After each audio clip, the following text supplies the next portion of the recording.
দুনিয়াতে কি এই পরিমাণ আযাব দেওয়ার বয়স কি? দুনিয়াতে হবে না। এজন্য কাফেরদের দুনিয়াতে সাজা নাও হইতে পারে, এজন্য তো ভাগায়া দেয়।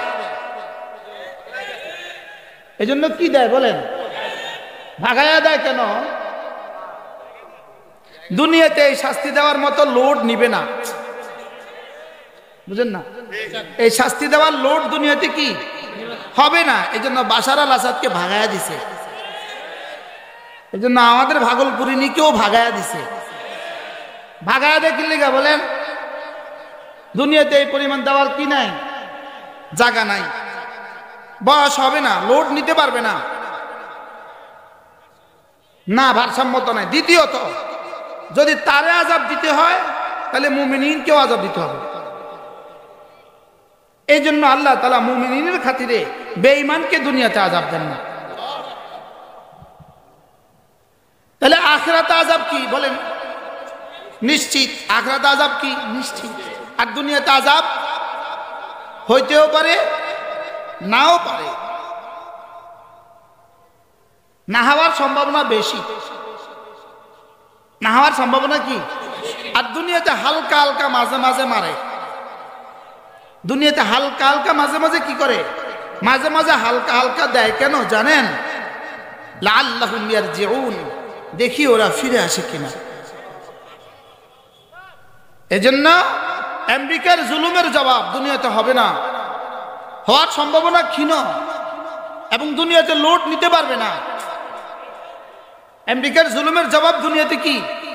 এটা সাত আসমান আর সাত জমিনটা লোড নিতে পারবে না। মাঝে মাঝে ধরে কেন? লাআল্লাহুম ইয়ারজিউন। ক্যালিফোর্নিয়ার আগুন এখন তাদেরকে আহ্বান করছে, লাআল্লাহুম ইয়ারজিউন। শুধু লাআল্লাহুম ইয়ারজিউন বলেন, লাআল্লাহুম। আরেক আয়াত হলো লাআল্লাহুম ইয়াতাদাররাউন, দেখি ওরা বিনয়ী হয় কিনা, দেখি ওরা আমার দিকে ফিরে কিনা, দেখি ওরা আমার দিকে কি ফিরে কিনা। বাবা ছেলেকে মারে কেন? ঘর থেকে বাইর করে দেওয়ার জন্য নাকি পড়াশোনা করার জন্য? কি মা তার মেয়েকে থাপ্পড় দেয় কেন? শুধরাবার জন্য। দুনিয়াতে আল্লাহ আযাব দেন শুধুই শুধরাবার জন্য। দুনিয়াতে আল্লাহ আযাব দেন কেন বলেন? শুধুই শুধরাবার জন্য। আর দুনিয়াতে মুমিনিনকে আযাব দেন কেন আল্লাহ তাআলা?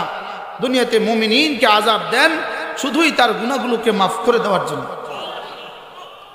এজন্য দুনিয়াতে মুমিনের আযাব বেশি হয়, মুমিনের পরীক্ষায় দুনিয়াতে কি হয়? বেশি হয়।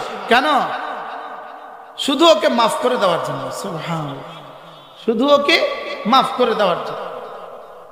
নিশ্চয়ই আল্লাহ তাআলা কাফেরদেরকে শাস্তি দিবেন। বলেন বলেন। এই কথাটাকে বুঝিয়েছেন রব্বে কারীম পুরো 30 আয়াত দিয়ে। এটাই হলো এই আয়াতে কারিমার খোলাসা,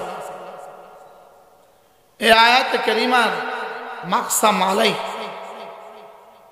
যে বিষয়কে রব কসম দিয়ে বুঝিয়েছেন। এই সূরাটার মধ্যে আল্লাহ তাআলা 5টা কসম খেয়েছেন। কয়টা? কোনো বাবা তার ছেলেকে কথা বুঝাবার জন্য কসম খেয়ে বলার প্রয়োজন পড়ে না। কোনো মা তার মেয়েকে কোনো কিছু বুঝাতে কসম খেতে হয় না। কোনো সওদাগর তার কর্মচারীকে কথা বুঝাতে কসম খাওয়ার প্রয়োজন পড়ে না। লেকিন রব্বে কারীম আমাকে আর আপনাকে বুঝাবার জন্য যে নিশ্চয়ই তিনি কাফেরদেরকে শাস্তি দিবেন, এই কথাটাকে বুঝাবার জন্য আল্লাহ তাআলা একাধারে 5টা কসম খেয়েছে। একটা দুইটা নয়, কয়টা? 5টা। প্রথম কসমটা হলো ওয়াল ফজরে। আল্লাহ তাআলা বলেন, আমি ফজরের কসম খেয়ে বলছি। ফজরের সাদামাটা স্বাভাবিক আমরা যে তরজমা বুঝি, মুফাসসিরিন আকসার মুফাসসিরিনদের মতে এটাই তরজমা। আল্লাহ তাআলা বলেন, আমি ফজরের সময়ের কসম খেয়ে বলছি। আল্লাহ তাআলা যে বিষয়ে কসম খান, এই বিষয়টা অতীব গুরুত্বের কারণে গুরুত্বপূর্ণ বিষয় হওয়ার কারণে আল্লাহ তাআলা কসম খাচ্ছেন। এক নম্বরে কসম খেলেন, আমি ফজরের সময়ের কসম খেয়ে বলছি। ফজরের সময় একজন মুমিনের জীবনের সবচেয়ে দামি সময়। বলেন, ফজরের সময় একজন মুমিনের সবচেয়ে দামি সময়। এই জন্য রব্বে কারীম ফজরের কসম খেয়েছেন। যদি আমি এক একটা কসম নিয়ে কথা বলতে যাই, আমাদের মূল আলোচ্য বিষয় ছুটে যাবে। যেখানে যেখানে রব্বে কারীম যতগুলো কসম খেয়েছেন, এখানে কসমগুলো মূল আলোচ্য বিষয় নয়, কসম মূল উদ্দেশ্য নয়।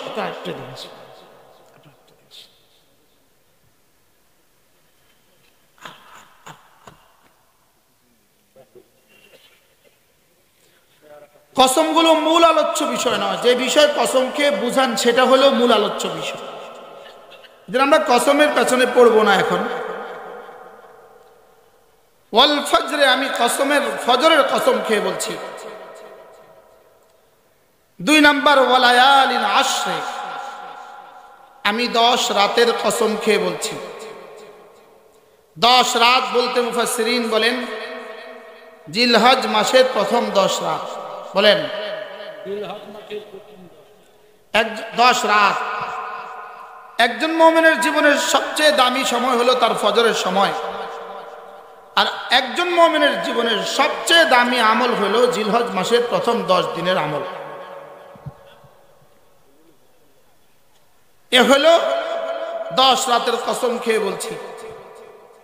3 নাম্বার, ওয়াশফা'i, আমি জোড়ের কসম খেয়ে বলছি।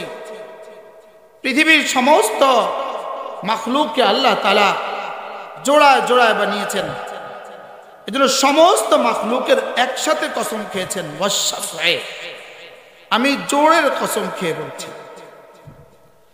আর একজন শুধু বেজোড়, ইন্নাল্লাহা বিত্রুন ইউহিব্বুল বিত্রা, আল্লাহ তাআলাই বেজোড়। এজন্য আল্লাহ তাআলা বলেন, আমি এবার বেজোড়ের কসম খেয়ে বলছি, আমার কসম খেয়ে বলছি। 4টা হয়ে গেল। আমি ফজরের কসম খেয়ে বলছি, আমি 10 রাতের কসম খেয়ে বলছি, আমি জোড়গুলোর কসম খেয়ে বলছি, আমি বেজোড়ের কসম খেয়ে বলছি। এরপরে বললেন ওয়াল্লাইলি ইদা ইয়াসরি, রাত যখন চলে আমি রাতের কসম খেয়ে বলছি। মূলত রাত একজন মানুষের জীবনের জন্য দিন আর রাতের তুলনায় রাত আল্লাহ তাআলার কাছে বেশি প্রিয়। বলেন, রাত আল্লাহ তাআলার কাছে কি বেশি প্রিয়? এই জন্য আমার পীর ও মুর্শিদ হযরত মাওলানা সুলতান আহমদ নানুপুরি রহমতুল্লাহি আলাইহি তিনি বলতেন, বেদুনে আহে সাহারগাহি, এক ভোর রাতের কান্না ছাড়া আল্লাহ তাআলা পৃথিবীর কোনো ওলিকে ওলি বানান নাই। সমস্ত নবীদেরকে আল্লাহ তাআলা নবুয়ত দিয়েছেন রাত্রিবেলা। নবুয়ত দিয়েছেন কি? রাত্রিবেলা। আল্লাহ তাআলা রাতের কসম খেয়ে বলছেন, এই 5 রাত 5টা কসম হয়ে গেল। আমি ফজরের কসম খেয়ে বলছি, আমি 10 রাতের কসম খেয়ে বলছি, আমি জোড়গুলোর কসম খেয়ে বলছি, আমি বেজরের কসম খেয়ে বলছি, আমি রাত্রিবেলার কসম খেয়ে বলছি। এবার আল্লাহ তাআলা বলেন, শুনো, আমি রব, আমি আরশ আজিমের মালিক, আমি যে এতগুলো কসম খেয়েছি, এতেও কি তোমার হবে না? এতেও কি তোমার হবে না? বাবা ছেলেকে কসম খেয়ে বলে, আমি তোকে কসম খেয়ে বলছি, এতেও কি তোর হবে না? মা মেয়েকে কসম খেয়ে বলে, আমি কসম খেয়ে বলছি, এটাও কি তো সারবে না? আল্লাহ তাআলা বলেন, হাল ফি যালিকা কাসামুল লিযি হিজর, এই শোনো, আমি যে কসম খেয়েছি, যদি একটুখানি ভাবো, আকলওয়ালা যারা আছো, বিবেকওয়ালা যারা আছো, তাদের জন্য কিন্তু যথেষ্ট হয়ে গেছে। তাদের জন্য কি হয়ে গেছে? তাদের জন্য কিন্তু যথেষ্ট হয়ে গেছে। হাল ফি যালিকা কাসামুন লিযি হিজরিন, আকলওয়ালাদের জন্য এর মধ্যেও কি যথেষ্ট কসম হয় নাই? যেন আল্লাহ বলেন, তোর কি এখনো হবে না? তোমার কি এখনো যথেষ্ট হবে না? আমি আরশ আজিমে মালিক তোমাকে কসম খেয়ে বলছি, তোমার কি এখনো হবে না? এবার কোন বিষয়কে কসম খেয়েছেন? মুফাসসিরিন বলেন এটা এখানে মাহজুফ আছে, এটা এখানে উজ্জ আছে। আল্লাহ তাআলা কসম খেয়ে বলেন, নিশ্চয়ই নিশ্চয়ই কাফেরদের জন্য শাস্তি অবধারিত। বলেন নিশ্চয়ই নিশ্চয়ই কাফেরদের জন্য শাস্তি অবধারিত। আল্লাহ তাআলা সমস্ত বেঈমানকে শাস্তি দিবেন, মুমিনিনকে মুআযাল্লাহ আল্লাহ তাআলা শাস্তি দিবেন। কাফেরদের আখিরাতে শাস্তি নিশ্চিত, দুনিয়াতে অনিশ্চিত। কাফেরদের আখিরাতে শাস্তি কি বলেন? দুনিয়াতে অনিশ্চিত। লম্বা সময় কথা হবে, আপনারা দাঁড়াতে দাঁড়াতে ক্লান্ত হয়ে যাবেন, পারলে বসে একটু চাটাইতে ঢুকে যান, চাটাইতে ঢুকে জি। দুই পাশে যারা আছেন কোরআন কারীমের আজমতে একটু সময় বসেন। আমি আপনাদেরকে 30 আয়াত শোনাবো ইনশাআল্লাহ। বড়দের সামনে কথা বলতে হয় সবক শোনাবার জন্য। বগুড়া জামিলের উস্তাদরা আছেন, বগুড়া জামিলের উস্তাদরা অধিকাংশ আমার উস্তাদদের বয়সী। হযরত মাওলানা মুফতি আব্দুর রহমান সাহেব দামাত বারাক রাহিমাহুল্লাহ তাআলার কাছে আমি পড়ার সৌভাগ্য হয়েছে। অধিকাংশ আমার হুজুরের বয়সী এবং হুজুরের ছাত্ররা অধিকাংশ। আল্লাহ তাআলা হুজুরের কবরকে জান্নাতের টুকরো বানিয়ে দেন।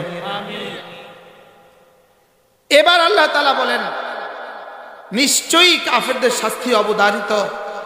বলেন শাস্তি দুই প্রকার, বলেন দুনিয়াতে আখিরাতে। বলেন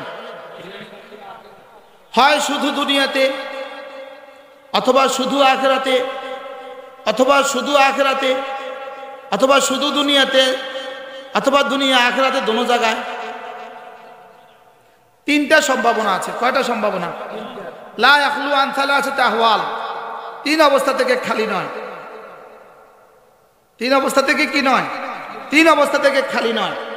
হয়তো শুধু দুনিয়াতে, বলেন, অথবা শুধু আখিরাতে, অথবা দুনিয়াতে এবং আখিরাতে।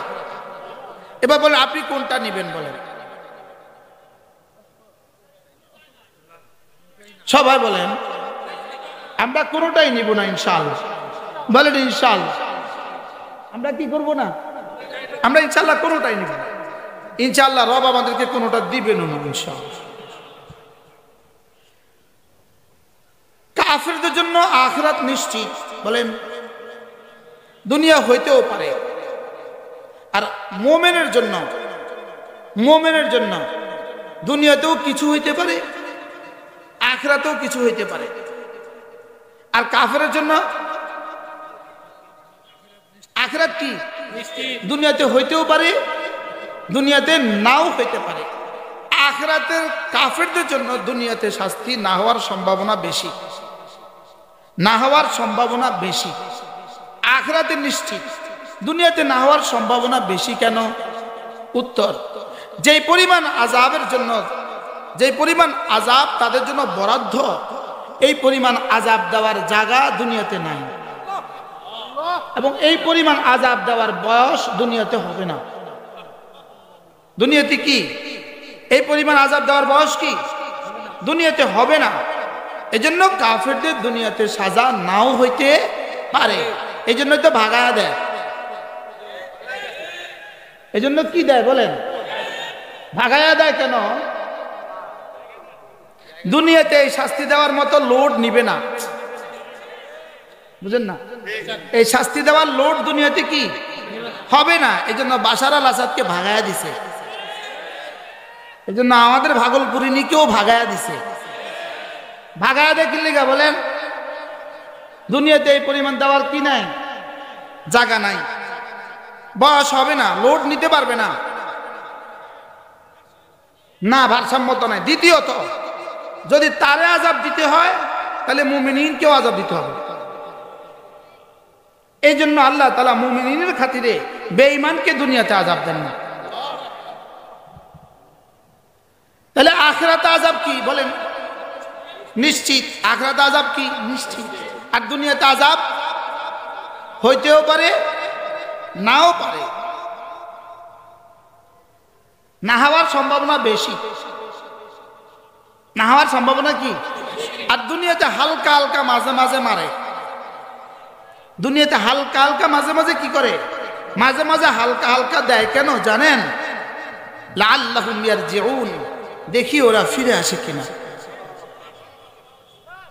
এজন্য আমেরিকার জুলুমের জবাব দুনিয়াতে হবে না, হওয়ার সম্ভাবনা ক্ষীণ, এবং দুনিয়াতে লোড নিতে পারবে না।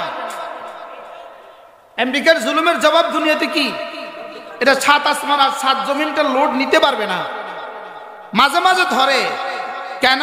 লাআল্লাহুম ইয়ারজিউন, ক্যালিফোর্নিয়ার আগুন এখন তাদেরকে আহ্বান করছে, লাআল্লাহুম ইয়ারজিউন, শুধু লাআল্লাহুম ইয়ারজিউন বলেন, লাআল্লাহুম। আরেক আয়াত হলো লাআল্লাহুম ইয়াতাদাররাউন, দেখি ওরা বিনয়ী হয় কিনা, দেখি ওরা আমার দিকে ফিরে কিনা, দেখি ওরা আমার দিকে কি ফিরে কিনা। বাবা ছেলেকে মারে কেন? ঘর থেকে বাইর করে দেওয়ার জন্য নাকি পড়াশোনা করার জন্য? কি মা তার মেয়েকে থাপ্পড় দেয় কেন? শুধরাবার জন্য। দুনিয়াতে আল্লাহ আযাব দেন শুধুই শুধরাবার জন্য। দুনিয়াতে আল্লাহ আযাব দেন কেন বলেন? শুধুই শুধরাবার জন্য। আর দুনিয়াতে মুমিনিনকে আযাব দেন কেন আল্লাহ তাআলা? দুনিয়াতে মুমিনিনকে আযাব দেন শুধুই তার গুনাহগুলোকে মাফ করে দেওয়ার জন্য। এজন্য দুনিয়াতে মুমিনের আযাব বেশি হয়, মুমিনের পরীক্ষায় দুনিয়াতে কি হয়? বেশি হয়। কেন? শুধু ওকে মাফ করে দেওয়ার জন্য। সুবহানাল্লাহ, শুধু ওকে মাফ করে দেওয়ার জন্য। এভাবে আল্লাহ তাআলা প্রথম 6 আয়াতে কারিমা বললেন